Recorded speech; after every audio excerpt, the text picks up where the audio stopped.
Good morning, everyone.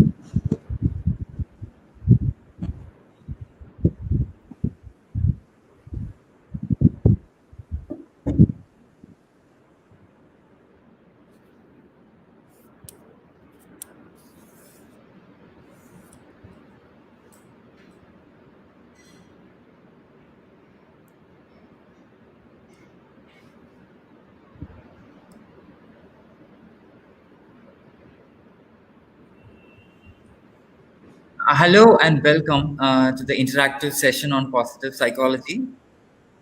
I am super excited to have you all here. Uh, Excited about all the amazing insights that we are going to receive today.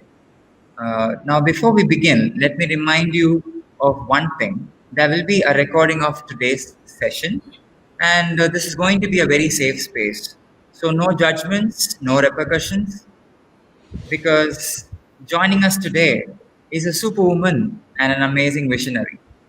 And when I say amazing, I mean it. So let's welcome Miss Mimantsa Singh Tanwar. Thank you so much, sir.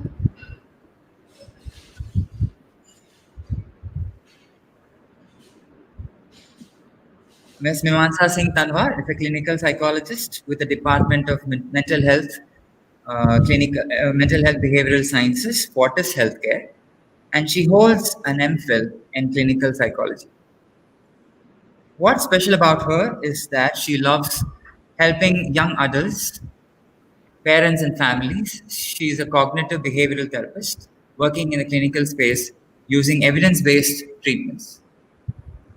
As a lead clinical psychologist, she provides clinical supervision and assistance to psychologists as well to enhance therapeutic care across centers. And she also heads Fortis School mental health program with a sense of passion for enhancing the mental health in children. She has a keen interest in qualitatively improving the skills and well being of adults who work with children. And it's also a very a proud moment for us because she has co authored many books and she has authored many books as well. So, here are a few things. Here are a few books that she has co authored. She has co authored the parenting book that is called Raising Confident Children, a 52-week guide. And ma'am has also co designed and co authored another book which is called Talking About Mental Health in Classroom, a mental health curriculum for teachers. She has also co authored two Amazon Kindle edition ebooks, in which the first one would be How to Engage with Your Kids While Working from Home, 21 Tips for 21 Days. And there is also another book which is Don't Worry, Here's How You Can Keep Your Mind Fit During Pandemic. So, as you listen to her today, you will notice the power in your own voice as adults. Let's hope that for today. Ms. Mimansa, it's so good to have you here. Thank you so much for joining us. Thank you for Thank you. taking time out and being here today. We'll be running a live question and answer session in the end of the webinar, and we have enabled our Ask a Question feature as well. So, ma'am, I would like to remind you that our teachers are watching you on live from the auditorium, and and we are going live in this session. So, yeah, to the teachers who are watching us, if you miss anything, don't worry. We'll be sending a recording on demand when it's available. And over to Miss Mimansa. The floor is yours, ma'am. Thank you so much. It's a pleasure to be here talking about this very important topic. I think these are times where we need to, look at how can we make positivity an aspect of our life because, you know, uh, this is one of the times that we have. which we are going to talk about when times to come to our generations, and how what we are learning from a time like this. I think positivity and positive psychology is about way of living. It's not just about a subject, but it's about how we can bring that aspect in our lives. How can we make ourselves more and more optimistic? Walk towards it. We all have bad days. We all have good days. On good days, our lens is very nice. We feel everything around us is so good. Our children are doing fine. We are doing fine. Families are doing fine. House is running absolutely okay. I had a good day at school today. I spoke to my students, and they were all excited. But then sometimes things can go a little bad, and at that time our lens can change a little. And from feeling the way we are feeling, perhaps overwhelmed, maybe stressed, maybe even sometimes feeling a little upset, sad, a little more critical towards our own self. How can we move from that space to a more optimistic space? How can we change that lens and during that day in our lives? I think that's what positivity and positive psychology and positive way of living is. So I think we are talking more and more about this in the ongoing time period, because we do realize that there are so many vectors around our life at this point in time that have gone haywire, and we are seeing not only that simple aspect of routine, which is we take it so granted for, and we don't realize how important it is in our day-to-day lives. Contribution of each and every person in our life, from helpers to uh, to people who are working, we are working with colleagues, to organizations, to schools, to our friends, our families. How each and every person in our life has actually such significance, that in a time like this, when we are locked down in our own houses, and we are now have started moving around, but there is this fear, and of course our life has changed to a very large extent, and we are all readjusting and readapting to it. Readjustment and readapting to this time period can only become better for us if we try and seek positivity in our day-to-day lives, despite the kind of challenges each one of us are experiencing right now. So if I talk about positive psychology, I think what we need to understand is that it's about when it comes to mental illnesses and how this positive psychology actually came in, just a brief about it.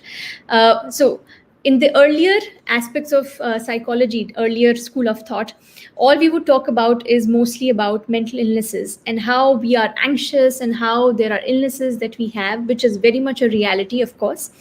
But positive psychology also adds on to that to say that as an individual, along with whatever we are suffering or we are facing in terms of our challenges, we all have certain characteristics, certain virtues, certain skills that if we continue to dig in and find our strength within from, we continue to believe in, and we continue to walk towards that aspect of our life, which is well-being that comes from relationships, well-being that comes from our work, well-being that comes from our accomplishments, well-being that comes from our ability to really engage in our day-to-day aspects. That in itself is well-being that creates a sense and opportunity for us to be happy. So but if I talk about mental health in the ongoing time period and even otherwise have always been very important. But the aspect is that it has been so stigmatized that even till now we tend to face a lot of stigma when it comes to mental illnesses. And we need to understand and give mental well-being and mental health its due place by having more and more, again, positive conversations about people who may be struggling with mental health and mental illnesses. Before I move on to what is positive psychology, let me put in some statistics over here. Worldwide, 360 million people are diagnosed with depression once in their lifetime. 1 in 5 people have some form of mental illnesses once in their lifetime, and these are globally. So, what we need to understand from this is that mental well being is a very, very important aspect and concept of our day to day living. Who we are, how we may struggle with a lot of things, and how certain times things can go out of our control. Because when we talk about mental health, it is not about your characteristic, it is not about who you are, it is not about choice. You're not making a choice if you are struggling with some kind of mental health or mental health related problem. What we need to understand is that these are times where we need to seek out for help to an expert, a family member, a friend, a colleague, because we need to talk about aspects that we may be struggling with. And which is why it is very very important that we continue to give mental well-being a high importance in our day-to-day life. And positive psychology is an aspect of where we work on a level of prevention when it comes to our mental well-being. If we are able to involve these aspects of well-being in our day-to-day lives, if we are able to bring in that element that yes, my mental well-being is very important for me, and every other aspect which is there in my life is very very attached and connected with my mental well-being. Because if you are not well, your relationships are going to get impacted, your physical health is going to get impacted, your work is going to get impacted, your ability to engage in your with your children, with people around you is going to get impacted. And that's how integral mental well-being is in our day-to-day lives. So, positive psychology basically talks about that, yes, at the level of biological, personal, relational, institutional, all of these aspects, we all have the potential to flourish. We all have the potential to actually, live to our potential and flourish over there if we continue to make mental well being an aspect of our day to day lives. So if I let's look at when we are struggling with something, what may happen, and if we continue to struggle with something, what kind of a thought process we may actually begin to develop that may sometimes make us feel more and more negative about things around us. And this concept is called learned helplessness.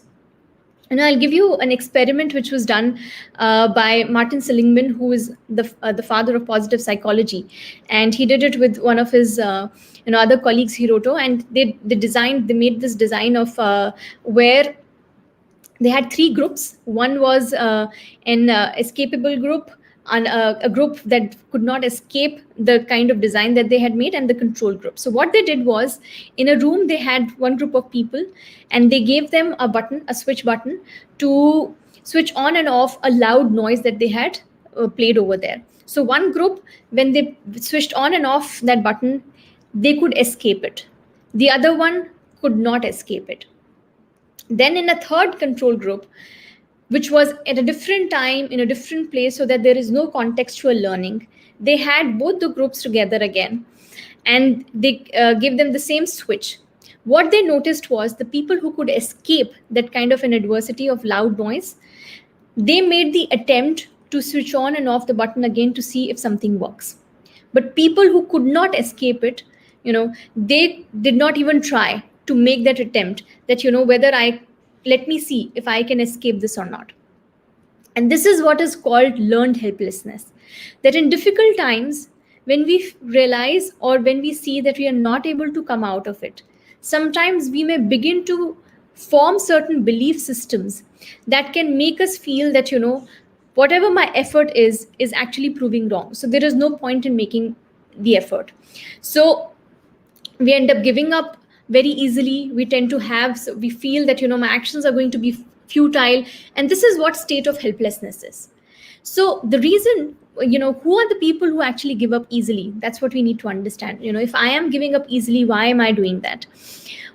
Why, if I am able to survive my setbacks in work, in relationships, how am I able to do it? How can I master and strengthen myself as a person? These are some of the very important things that we need to understand are there in a person who is an optimistic person. So if we talk about the belief systems, we all tend to attribute certain things to our day-to-day various vectors that come in our day-to-day lives. If I talk about the ongoing time period, we are looking at something external, right? We are seeing that there is an illness which has impacted our lives massively, and we are able to see that how in our day-to-day lives it is getting it at multiple levels we have gotten impacted, where every system at this point in time is trying to rethink, is trying to reevaluate, is trying to redesign, and come and out of their boxes to be a little more creative to see how can we support each other in the best way. Are there any systems that we need to change and work along in that ongoing time period? And of course, in the time period like this, I do believe we are going to come out a lot more stronger and a lot more creative, because I think we all were in our boxes where we were going in a certain way. When you are in a routine, the routine tends to go on in a way that it is. We all tend to think we need to make certain changes, but sometimes we need to be pushed to make those changes. And this is what the time has done to us. We are being pushed to make certain changes to our day to day lives. Certain things, of course, we'll have to resume back, certain things we will have to change. But how an optimistic person would be able to deal with a time period like this? Attribute that, yes, this aspect of my life, of whether I will get an illness or not, is not in my control. But what is the aspect which is there in my control? The fact that I follow all my precautions, the fact that I ensure how my day goes in a day to day life, the fact that I live with a spirit of positivity, that each day as it comes, I'm able to manage my life. Today was a good day. There were certain challenges, but I was able to deal with it. And in the evening, we come together as families, we do a lot of things. This is the aspect, and how we attribute our ability to do certain things, our ability to sometimes not be able to achieve certain things. So how externally, internally are we attributing these things is very important. So I'll talk about three things. One is permanence. So if we are thinking in a all permanent way, so for example, bad things always happen to me, this is never going to change. This is an aspect of a pessimistic person, or who tend to attribute negative connotations to things around us and to oneself as well. However, an optimistic person would think like, well, sometimes these things can happen.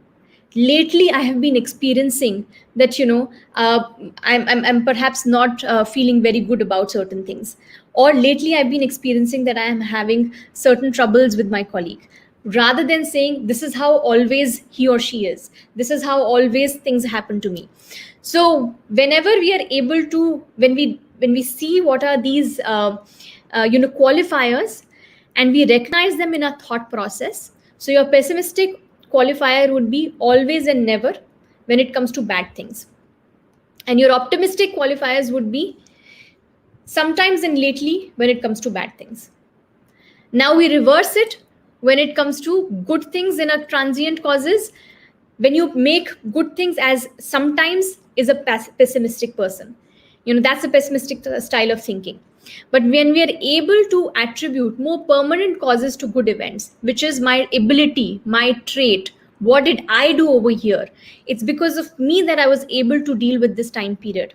That's when you're attaching a more permanent cause and an optimistic qualifier to good events. So this is the difference between how is an optimistic style of thinking is and how a pessimistic style of thinking is. The other is pervasiveness. So one is permanence, the other is pervasiveness, which is if we have more universal explanations for failures. This is, for example, I can never enjoy all things which are there around me. I don't think so. I have it in me to be able to do these things. This is how always it is going to be. It is going to impact me like this always. I only enjoy helping people through tough times because that's all that I can do. Only through tough times I can just put in and give in my effort. So when you have universal explanations for all the failures, that's when you know that you are again having a pervasive negative thinking style to your day-to-day routine. Now we reverse it when it comes to the optimistic style. You have specific explanations that maybe you're helpless in one part of your life, but you're actually performing courageously in the other, which means I may be struggling with some of the students in my classroom, but largely I'm also able to work around with many other students in my classroom. Let me see where am I struggling with some of these other students that are there in my classroom. So I have more specific explanation over there. Perhaps I am not able to connect with them. Perhaps they are not able to understand me, or they feel I'm not approachable. Their specific explanations, rather than saying this is who they are, that's all the students, that's how they are, they're all bratish, they're all demotivated, they're all. So this is how we make a difference in our explanation to a certain context in a situation. So good events will enhance everything done by a person. So good we are attributing to ourselves, and negative we are attributing specifically context specific. So the other thing could be, when it comes to illnesses, again, we tend to be very pervasive and sometimes tend to have a very, negative, pervasive kind of thinking to that. So, for example, if I have a lump and if I find a lump in my throat, I can either say it's 5 in 10 this lump is cancer, or I can say it's 5 in 10 this lump is nothing. So that's the way we look at it. So wherever we are able to see hope, wherever we are able to say that there is a temporary reason of why I'm feeling helpless in this time, this is not all permanent, I am going to come out of it, is when you will be able to walk more towards optimism. So wherever there is hope, there'll be less fear. And if we have to look at in a time period like this, the more and more we focus on stories of mortality and the graphs and the numbers, the more we will continue to feel fearful. The more we continue to look at the negatives of how virtual learning, various other things are impacting our education, our learning, the more we are going to feel less hopeful about this time. But if we see that this is the time where technology is actually coming as a boon, we are able to connect. I can't even imagine how this time could have been if we did not have this. If this is how I'm going to think about it, and I'm going to say I'm going to enjoy this as well. Till the time I'm at home and I'm able to, enjoy this time where at my own convenience I'm able to just get on, log on, connect with my students, connect with my teachers, have fun. Sometimes we also have jokes with each other on how we are doing, what we are doing. That's when I'm creating hope, I'm creating humor, I'm creating positivity, and I'm saying this is not permanent, I'm going to come out of it. The third aspect is personalization. So I spoke about permanence, then I spoke about pervasiveness, and now is personalization, which is if I attribute everything bad internally to myself, and if I attribute everything good externally, like if I'm blaming anything bad that has happened, it is because I am stupid, because I am incapable, or I always end up losing my cool, I don't know how to do this. And if I'm able to, if something good happens, I say it's because of luck, it's just because of how people around me just helped me and supported me, but has got nothing to do with me. That's when I'm attributing again less positive causes to myself and my attributes, and I'm giving more and more positive attributes to the things outside external of me. But when I'm able to acknowledge that yes, I have skills, I have talent, I have resilience, I have belief in me, then I'm able to say that yes, I'm able to personalize a lot of positive aspects to myself. And that's what positive psychology talks about, the element that we all have characteristics, strengths, skills, that we can come out of certain things wherever we are facing challenges. And yes, one has to be very responsible and very very realistic as well when we are looking at some of this attribution style of thinking. So sometimes to see things even in rose colored glasses is not something which is which is what optimism is, because that becomes an optimistic bias. And one example of optimistic bias is when young students, they say that nothing is going to happen with substance, or when we are smoking and we believe that nothing is going to happen to me. Well, the fact is it is going to impact us. The fact is alcohol is going to impact us. The fact is substance is going to impact us. That's one example of optimism bias. So don't see things in rose colored glasses. One of course has to be realistic, and whenever we are attributing any of these causes, one has to be very realistic and responsible about it. But then again, like I said, you have to continue to have this sense of strength and belief in yourself, because that is one thing that will always be in your control. And that's how we move from feeling helpless to feeling more optimistic.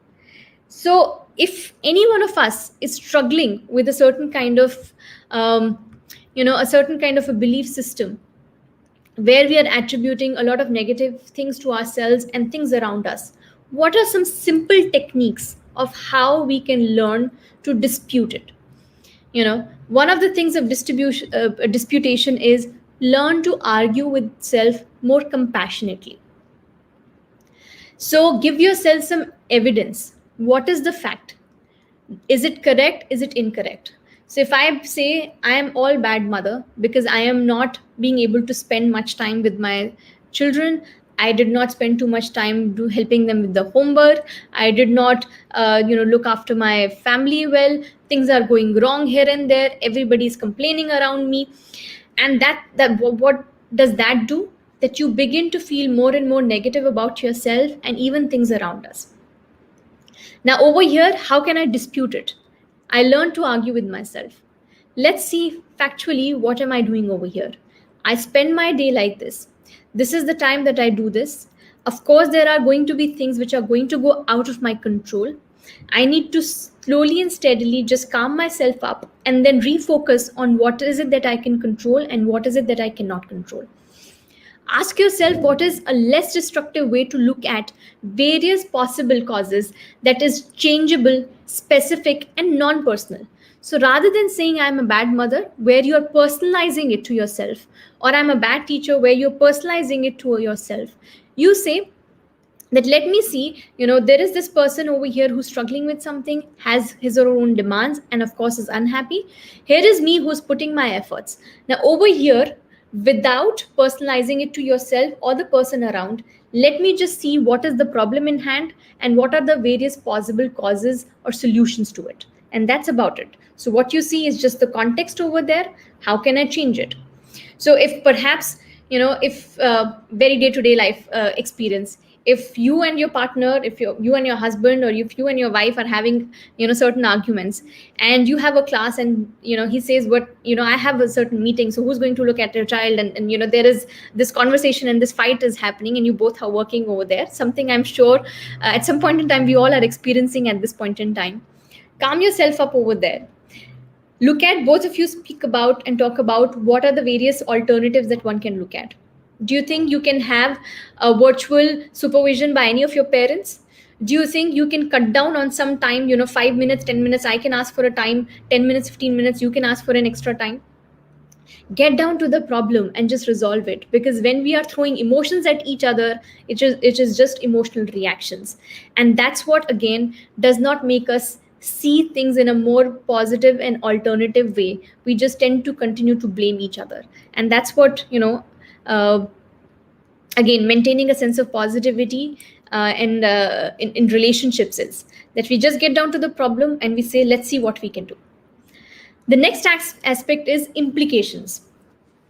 So evidence, we are disputing over here. First with the evidence, then with the alternatives, then with the implications. If even if the belief is correct, you have to ask yourself, what are the implications over here? In the sense, worse come worse, what is going to happen? So even if I get the virus, worse come worse, what is going to happen? And over here, you have to look at even the realistic context to it, that yes, if I do not have any other comorbidity of and then my health is fine, I am going to recover from it. If it happens, then let's see that how at that point in time we will see how we are going to run our family functioning over there. How do I quarantine myself? So one has to think in that direction as well. Worst come worst implication, what can be there and what is it that I can do? Again, focus on what can be in control. Usefulness, if this belief is true, it is worth or not. So for example, we all can have a certain belief that this world is unfair. Well, the fact is, yes, some aspect of the world is unfair, but then the other aspect of it is that it is very much made of our wonderful relationships as well, and people that we have, close relationships that we have, and the kind of unconditional love and support that we can get from them. That's the other aspect of it. So whether me having this thought that this world is unfair and continuously just harboring that thought is going to help me or not. So one has to also look at the usefulness of this particular belief, whatever belief that you're carrying. So evidence, alternatives, implication, worse come worse, what is going to happen, and how am I going to deal with it, usefulness. Distraction, we all keep talking about distraction, but it's doesn't work because most of the times we are distracting, still thinking about those things and still having a certain kind of an emotional reaction to it. So if you're refocusing and you're just trying to distract yourself, first calm yourself, continue to focus on the task that you're doing. Tell yourself this thought is going to keep on coming in my mind and I'm just going to let it be in the background. Distance yourself, that you may not be what you are fearing. It is not you. Sometimes you just tend to have these fears, which may be a little irrational, so you take a step back and try and see it, look at it. Give yourself a sense of boost. Have a critiquing friend playing in your mind like a voice. Sometimes we tend to take, we may want to take help, or how you end up helping your friend as a critique, where you give them this alternatives, the solution. You talk to them, you argue with them very politely, compassionately. The same kind of an voice you need to create in your own mind to be able to help yourself. So calm down your harsh critique voice within you and build a more compassionate voice, which, yes, critiques you, but on the things where you are personalizing yourself very harshly. So, this is what basically an optimistic thinking style is.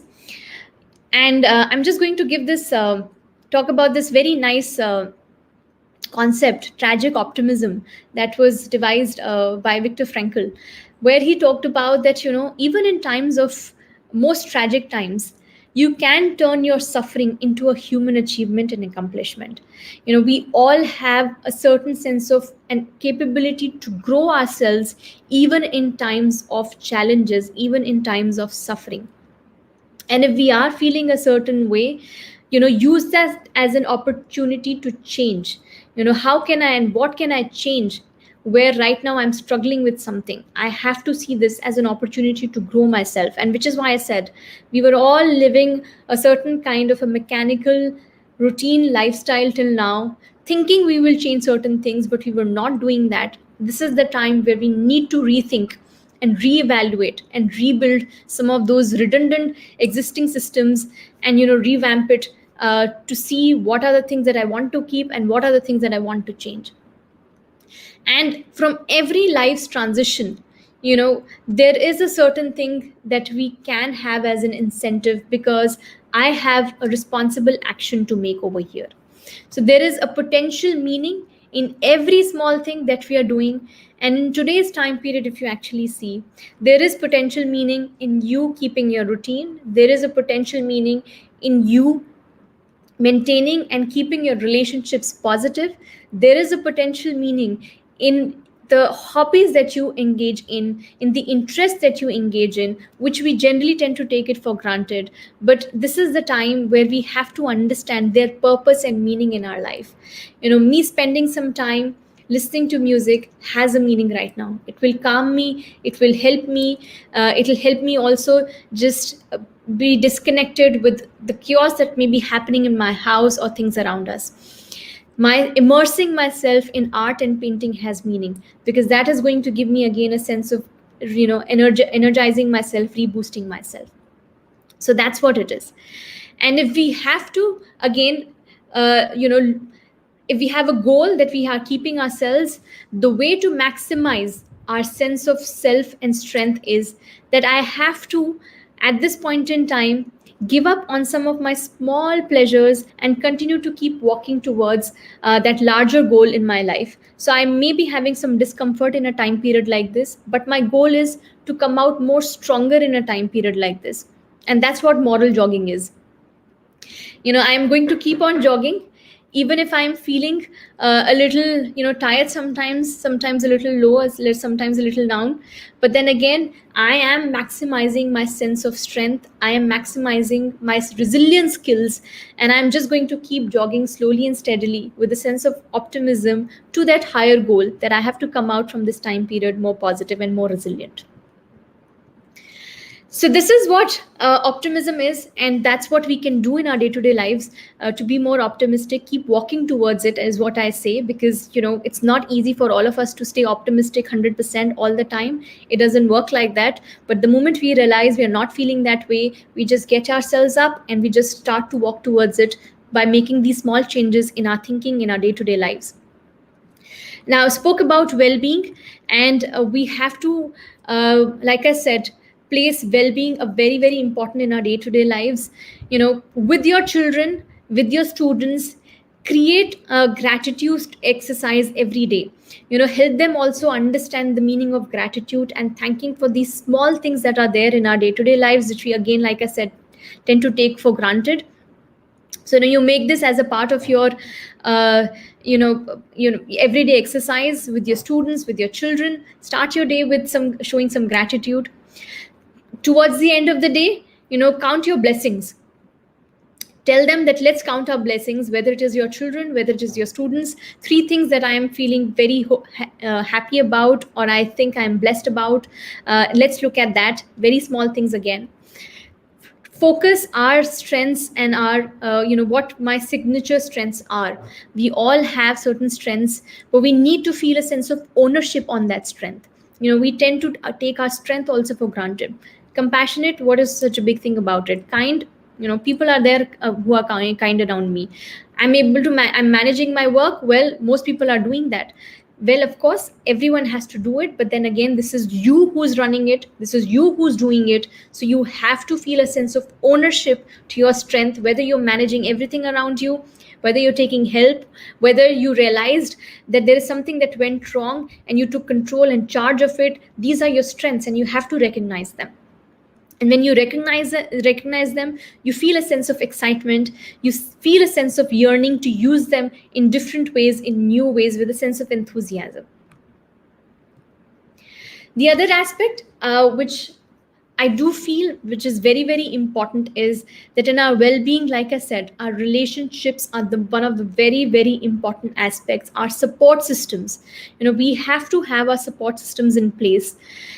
Before this lockdown, even though we were all connected, talking to each other, meeting each other, we were still somewhere disconnected because of the kind of changes that had gone in our lives, with work, with a lot of texting, messaging towards each other, less and less verbal calls, virtual meetings, and that, even though we were meeting each other, we were still somewhere disconnected. And this is the time where we are doing the opposite. We've been asked to distance ourselves, and now we are trying to connect more and more with each other. We are having more virtual meetings. We're trying to call our family members and our friends and our colleagues to check on them if everyone is fine or not. So perhaps this is what another learning is in this ongoing time period, that relationships, they're so important. Let's not take them for granted. We have to model how to invest in our relationships, how to let go of certain conflicts, recognize the meaning in our relationships and our support systems, support each other, be sensitive towards each other. And we model the same thing to our children as well, and they learn the same thing from us. How to invest in relationships. Relationships are not about followers, but they are about investment, and that's what we need to model to them. uh, Accomplishment, our work, I think our well-being and our work identity is a very, very important part of who we are. So the other aspect of our self-identity is our work. Give yourself some goals. See where is it that you would like to maybe be a bit more creative, go out of the box. That will also give us a sense of motivation. Keep doing certain new things. Think about, brainstorm and think about some new ways of engaging with students, with each other. We have this new virtual platform to be a bit more creative and engage with what is it and how can I use it in the best way for myself and even my students. Let's try and look at how can we also update ourselves on some of these skills. That's how, again, we look at in terms of our work, our accomplishment, and how we, again, upgrade ourselves when it comes to my work and my skills over there. Engagement is about a sense of flow. Engagement is not that I just sit and I do certain thing and I work from 9 to 5 and I'm done. Engagement is about when you are in that time period, when you're doing something, how well are you immersed in it? And that's what engagement is. That, like I said, that if I'm listening to music 10, 15 minutes, I'm lost in listening to that music. I'm lost in cooking because I'm enjoying it so much. When I'm talking to my children, I'm so enjoying that I'm just so curious to ask them more and more things, that I'm so playful with them, and I want to hear more and more of their stories. That's what engagement is. And that needs to come again in an aspect of our everyday lives, in small things that we do. And like I said, everything small thing has meaning and purpose. Continue to find meaning and purpose in every small thing that you're doing. If you want to have some more meaning and purpose, contribute. Think of how can I contribute to my community, to my society in different ways. Encourage students and children to do the same, because a sense of meaning and purpose also comes through contribution. So that's what we do. As an individual, we recognize our beliefs, and that's how we cultivate a sense of optimism and a positive self. We identify our characteristic strengths and skills. We learn to face challenges with a sense of joy and resilience. Today I have this challenge. Let me see how can I work on this challenge. Grow oneself to one's potential by investing in different avenues, even outside of what we've been doing. Finding a sense of meaning and purpose in any small thing that we do. Invest in building our meaningful relationships. Each day we think, what kind of a positive impact I can make in my life and in life of people around me. And that's how I continue to build an optimistic attitude. And the most important part of this optimistic attitude is that we do not believe in judging ourselves and people around us so much. I think judgment is one thing that creates a lot of misconceptions, a lot of stereotypes, and a lot of distancing between myself and people around me. So I think we need to practice a sense of non-judgmentalism in our day-to-day lives by being a bit more mindful of how we are connecting with people around us, how I am connecting with my own self, and practice mindfulness. That's how we will learn to be a bit more less judgmental. Spend some time for 10 minutes, 15 minutes, 5 minutes, whatever you can, to just have some mindfulness exercises, whether focusing on your breathing, listening to music, just observing nature around you. When we begin to do that, our thoughts become more silent. We have more space to think of more positive things, and we feel less judgmental within ourselves because we are feeling more calmer inside us. So let's practice being non-judgmental and being mindful in our day-to-day lives. Thank you. I'm Thank opening. you. Thank you, ma'am, for. Yeah. Can you hear me, ma'am? Yes, I can hear you. Yes. I think we can move on to. That was beautiful listening to the enlightening session, ma'am. Let's move on to the question answer session. We have a bunch of questions. Sure, please go ahead. Okay, here we go. The first question that we have is from one of our teachers, and it's on the screen as well. Are today's youth less resilient than the previous generation? How can we help them as they are less exposed to the so called big bad world? And how can we help them with the choices? I think children in today's time are more vulnerable to be exposed to the big bag world because of the media that is there around them, and how they are using it a lot more before the age that they are in. And what happens is basically that, because we are giving them, and it is there, it's not about us giving them, but it's there out there, and they are going to use it a lot more earlier, where the cognitive development is still happening and the decision making is still cognitively working around, but the emotional part, you don't are not really able to control that, and which is why they feel more excited while using it. But when it comes to decision making, we have to help them steer their way through, and that can happen by giving them the right skills. So I would not say the youth is less resilient, because I think resilience is something that comes with learning, with experience, and we can always instill resilience in our children, in our own selves as well. It's a skill, and that's how we have to look at it. But yes, to be able to help them make those right choices, one, we have to approach the youth with a sense of less judgment. Like I said, that it's not about the fact that they don't want to do it. I think they are also one of the ongoing generation is one of the generations which is exposed to a lot, and they have a lot to manage and navigate in their day-to-day lives. We have to give them media literacy skills. We have to give them good sense of self esteem skills. How can we help them instill more and more sense of positive self esteem? We need to instill that sense of power in them, empower them, that you can have a positive influence on your peers around you. That is the kind of belief that I need to create in the youth around, that you can bring about a change only if you're able to create a positive influence on people around you. So if you recognize any adolescent, young child struggling with something, recognize the problem, work on that. Do not characterize them. Do not tell them that they are demotivated, less interested, because none of us want to do that. If you ask us, ourselves, we can sometimes also struggle with the same thing, but it's not because we don't want to be interested, but there is something that you and I may be struggling with, and which is why there is a lack of motivation or interest or a lack of zeal that you and I may be experiencing. It's the same with them. Great. We will move on to the next question. This is an interesting question, ma'am. Head versus heart. Who should rule for a positive life? The mind.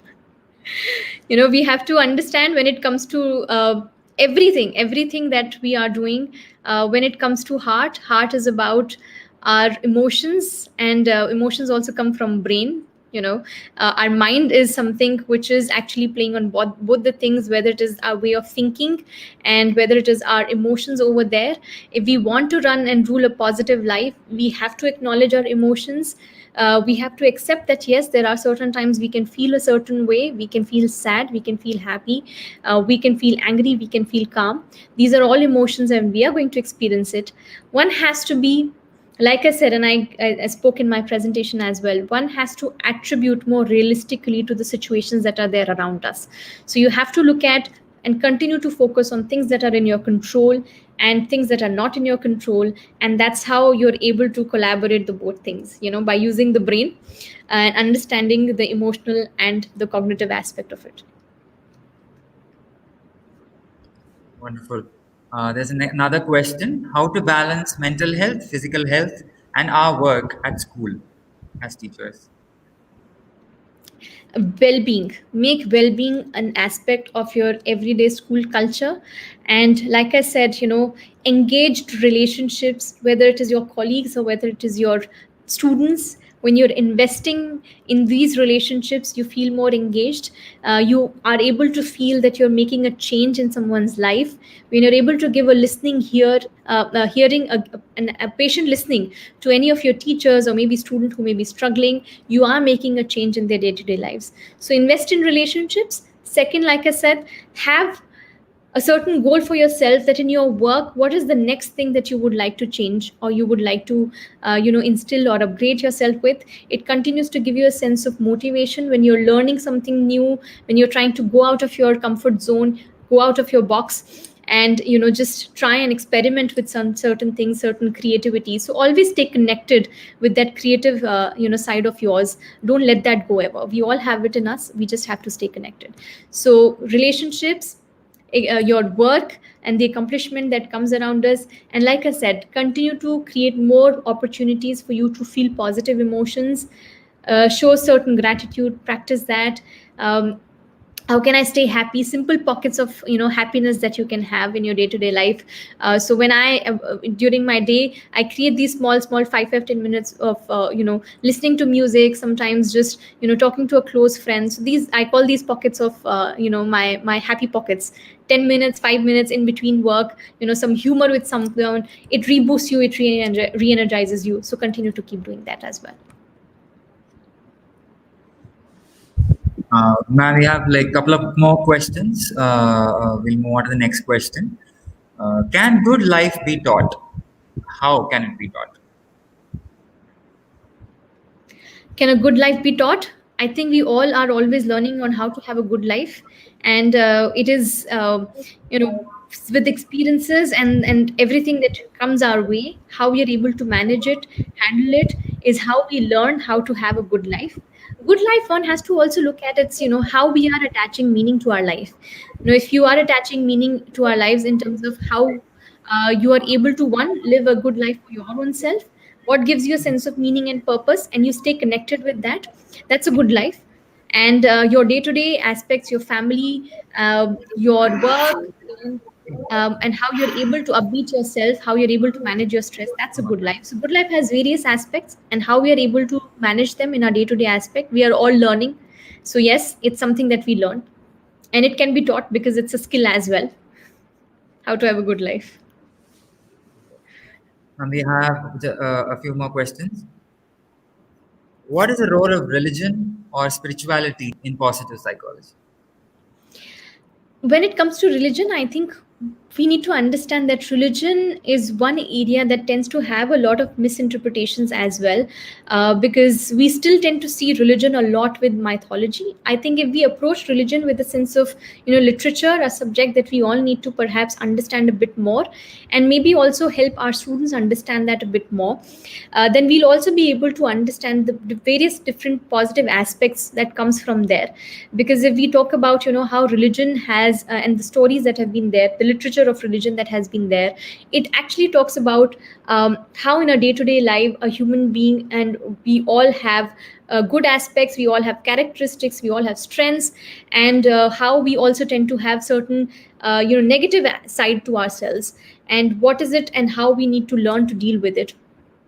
Certain moralistic path that we all need to follow, the values that are have been instilled in our culture through various religious literature, stories that we continue to hear. So I think we need to have a more literature and literary approach to religion, for ourselves, and even for our young children, our younger generation really need to know and understand a bit more about it. Spirituality again is an aspect of how we uh,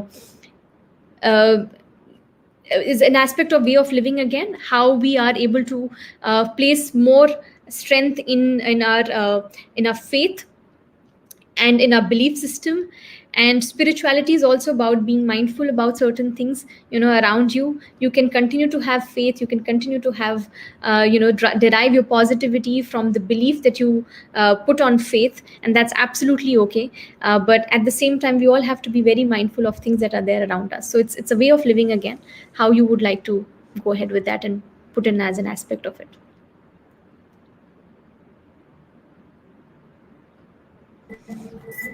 Great, ma'am. The next question: How to balance ourselves in ego how to environment. balance ourselves in ego environment? Yes. So over here again, when we talk about ego, I'm talking about a sense of self which is perhaps getting a little defensive whenever there is something that goes wrong around me. And when we are dealing with either ourselves or people around us who may be having similar kind of defense approach, ego has a very good, so ego has two aspects. One is when we I realize and I am being able to see that where is it that my limitation is, and I'm introspective and perspective enough to be able to recognize where I need to change, and I'm able to absorb that part, I'm able to make a change in that part. But the moment I become defensive, that's when my ego is coming in place. Where defensiveness is something that does not help us see, or tends to give us a lens which does not help us see things more clearly. And even for people around us who may have that kind of a lens, you have to recognize that again your lens is what you can correct. For other people, you can only give certain suggestions, but you can't correct their lens, because that's something that they have in their hands, and only they can do that. But we need to continue to play our role, as and what are we are responsible for, we need to recognize for that, and continue to recognize that, and continue to work towards it, and always have a sense of super ego in place. We all need to have a certain sense of super ego within us, because our morality comes from super ego. And we lose our morality when we work more and more towards the id of our life. So when we are giving more and more into our impulses, when we are trying to gratify ourselves more and more, that's when we are walking towards the ids of our life, and we need to somewhere learn to curb them, have more morality from super ego. That's when our ego will also be strongly in place where it should be.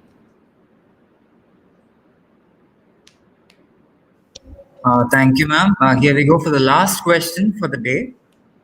Applications of positive psychology in the field of education.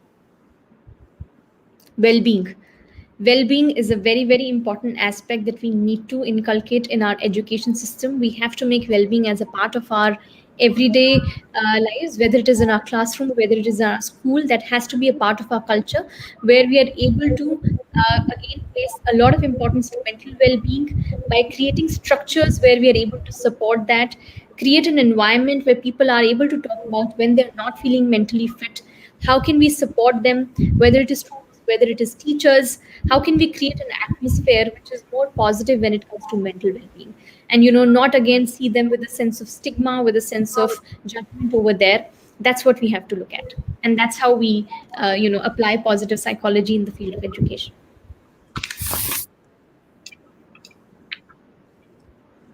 Well, it was truly a very enlightening session, ma'am, for us.